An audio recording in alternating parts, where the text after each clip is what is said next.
हमारे खुदावंद यीशु की अंजील मुकद्दस मत्ती के मुताबिक उसका 13वां बाब 47 से 53 आयत तक। एक दिन यीशु ने अपने शागिर्दों से कहा कि आसमान की बादशाही उस महाजाल की मानित है जो झील में डाला जाता और हर तरह की मछलियां समेट लेता है।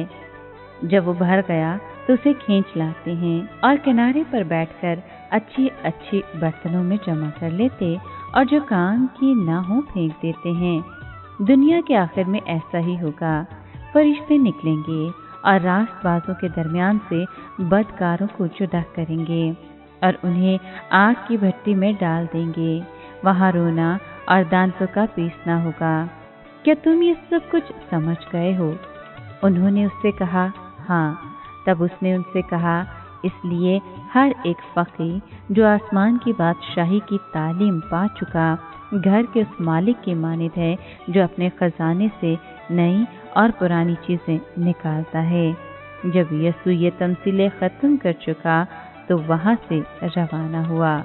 पाक कलाम के पढ़े और सुने जाने पर खुदावंद की बरकत हो, खुदा का शुक्र हो।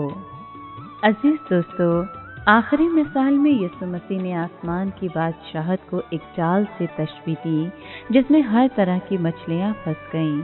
बाद में अच्छी मछलियों को बर्तनों में जमा किया गया जबकि खराब मछलियों को फेंक दिया गया। फिर यीशु मसीह ने कहा कि दुनिया के आखिरी ज़माने में भी ऐसा ही होगा क्योंकि फरिश्ते बुरे लोगों को नेक लोगों से अलग करेंगे। जब यीशु मसीह ज़मीन पर थे तो उन्होंने मजाजी मायनों में मछेरे का काम किया और अपने शागिर्दों से भी कहा कि मैं तुम्हें एक और तरह का मछेरा बनाऊंगा। लेकिन मछेरों के जाल वाली मिसाल में वो अपने ज़माने की नहीं बल्कि दुनिया के आखिरी ज़माने की बात कर रहे हैं। इस मिसाल से शागिर्दों को एहसास हुआ कि मुस्तकबिल में बहुत अहम काम अंजाम दिया जाएगा। जिन लोगों ने झील के किनारे पर यीशु की मिसालें सुनी थी, अगर वो चाहते तो वो भी मज़ीद तालीम हासिल कर सकते थे, लेकिन यीशु अकेले में अपने शागिर्दों को सब बातों का मतलब समझाते थे। यीशु उस घर के मालिक की तरह है जो अपने खजाने से नई और पुरानी चीज़ें निकालता है।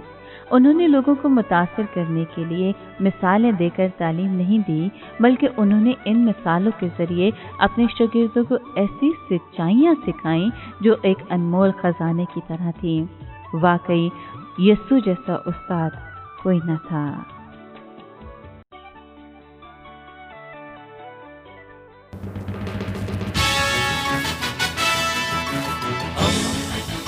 दोस्ती का पैगंबर रेडियो वेरितास एशिया।